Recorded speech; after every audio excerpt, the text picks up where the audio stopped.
Ladies and gentlemen, your sweet Zionist prince here, coming to you live from Israel.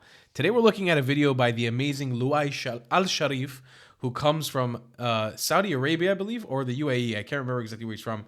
Amazing advocate for peace between Arabs and Jews, and a Zionist himself, a Zionist Arab. Let's hear from him. See it today? Is it about 1947, the very existence of the State of Israel?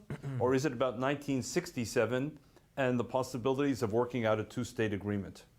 Which is it? It's about year 1000 BCE. Explain. So I'll be very blunt and honest. The biggest misinformation that would be would need our attention in order to move things forward is describing the Jews as foreign colonialists in their ancestral homeland. So in my professional opinion, I would say, following the different point of views in the Arab world, the idea is not 1948 or 1967. The idea is the rejection of the Jewish people to be sovereign on their ancestral homeland. This is why I told you 1000 BCE, because King David was the second king of Israel that established the kingdom, and that who was the real founder, if I may say, because he was the one who proclaimed Jerusalem as the capital of the kingdom of Israel. The eternal capital of Israel. You know, I can sometimes understand the Muslim perspective, because I also am a Jew who believes that there are elements of modern day Judaism that don't exactly line up with the truth of our history as Am Israel, as the nation of Israel.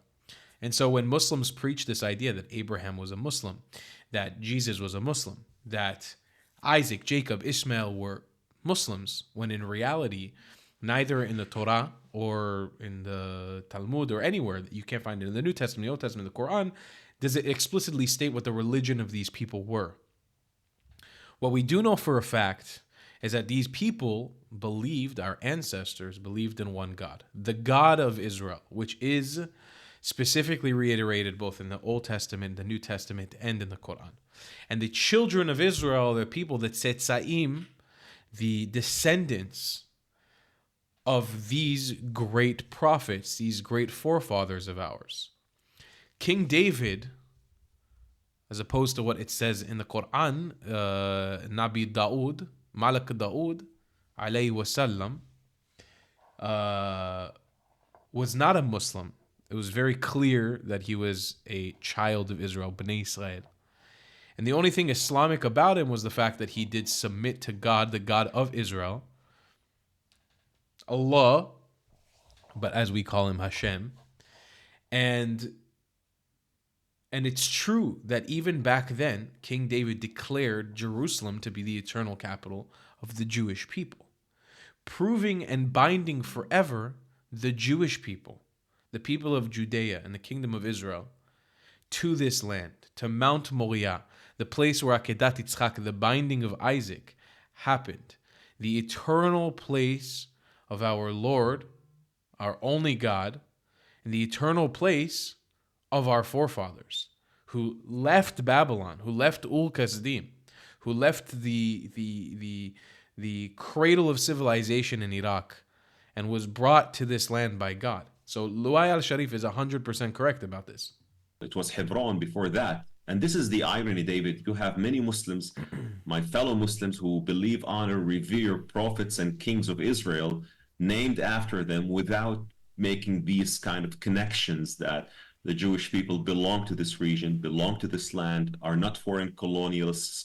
The word Jew itself, by the way, was never used before 586 BCE to identify the group that was called the Israelites. True. But they were called the Jews because when they were exiled to Babylonia, the Babylonians asked them, where you guys are coming from? They said, we come from a land called Judah.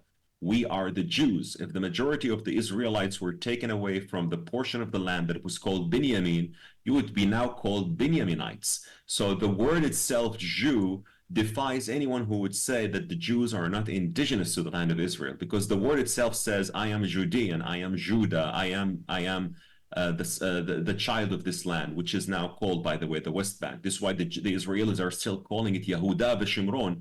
And why is it called Judah? Because a character that is revered, honored, and respected in Islam and Judaism, Joshua bin Nun, when he entered the land, he partitioned it into 12 sectors, and that sector was called Judah. Correct. So, now, something that a lot of people, I think, even in the Jewish world today, get wrong is isolating the idea that other people can live amongst us, even identifying as different tribes.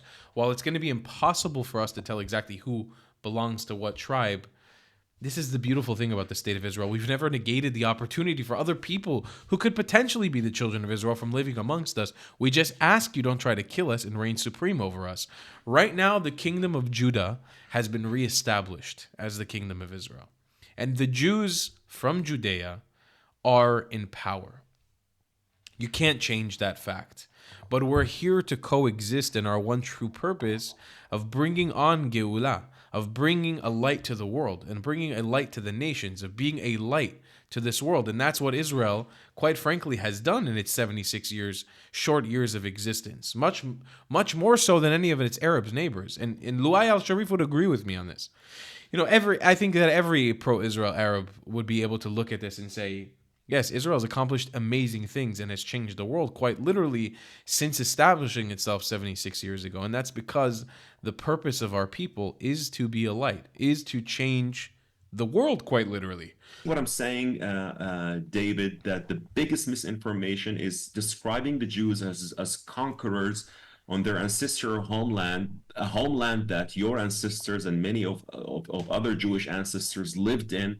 And we as Muslims honor, revere, and respect. We respect and honor Isaiah, Jeremiah. By the way, Luay al-Sharif is from Saudi Arabia, not from the UAE. I just remembered and embarrassed that I even got those two things confused.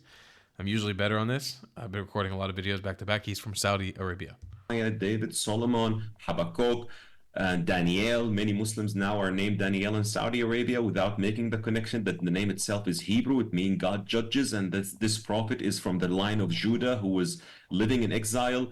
I don't want to give a history lesson, David, but I'm just saying this is very important in understanding the dynamics and in understanding facts related to why Israel is there, because Israel has always been there.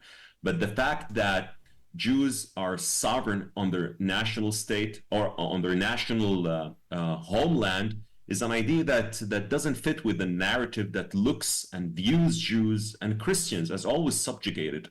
So this is the real problem with those who refuse the existence of Israel. It was never borders with Israel. It was never about borders or which year is it, 1948, 1967. It's about the existence of Israel itself. Correct, and I think Luay al-Sharif is an Arab that really gets it. By the way, Luay, you kind of look Jewish, buddy. I got to be honest with you. You look like a Jew. You could totally pass for like a Yossi or a Shmulik from Kibbutz Givat Brenner. You know, you look like I could see you. I know you're always down the jalabiya. I usually see you wearing it, and I think it's what you guys call a kafia or kufa. But you could totally pass for like a kibbutznik Jew. You really have the look, Luay. I got to be honest with you. You might have some Jewish ancestry. God knows. In Saudi Arabia, there were a lot of Jews there before there were Muslims or Arabs. So who knows? But he 100%, I think he really gets it. He gets the history, and the history doesn't bother him because he's the kind of Arab who's able to look at this objectively and say, this doesn't negate my existence in the Holy Land. It doesn't negate my access to the Holy Land, because if you come with peace, you will be welcomed with peace. How many times has Luay al-Sharif been to Israel as a Saudi? We don't even have peace ties. Billions of times. How much access has he had to the Jewish world to learn and to share ideas? And how many Jews has he hosted in Saudi Arabia? Plenty. I've seen it. I've been following this man for a long time now. He's amazing because he's an incredible individual. He comes with peace. He leads with peace and with love, and peace and with love he's received and given. And that's what I think a lot of Arabs don't get, is that you don't have to have this violent resistance to the existence of Israel. It's just not going to pan out in your favor. It never has for the Arab world. 67, it's about the existence of Israel itself. And this is a problem that we need to solve. If we really want to solve issues, I don't want to throw some diplomacy and tell you what you hear in the Arab world or what you hear in the media by being so diplomatic. No, I just want to say the truth. that this is a problem that we need to solve before we move things forward. Inshallah. I can only hope that millions of people will hear that answer that you just gave. What a probing, powerful answer it is. Thanks for watching. Drop a comment below. Inshallah, Luai. Inshallah.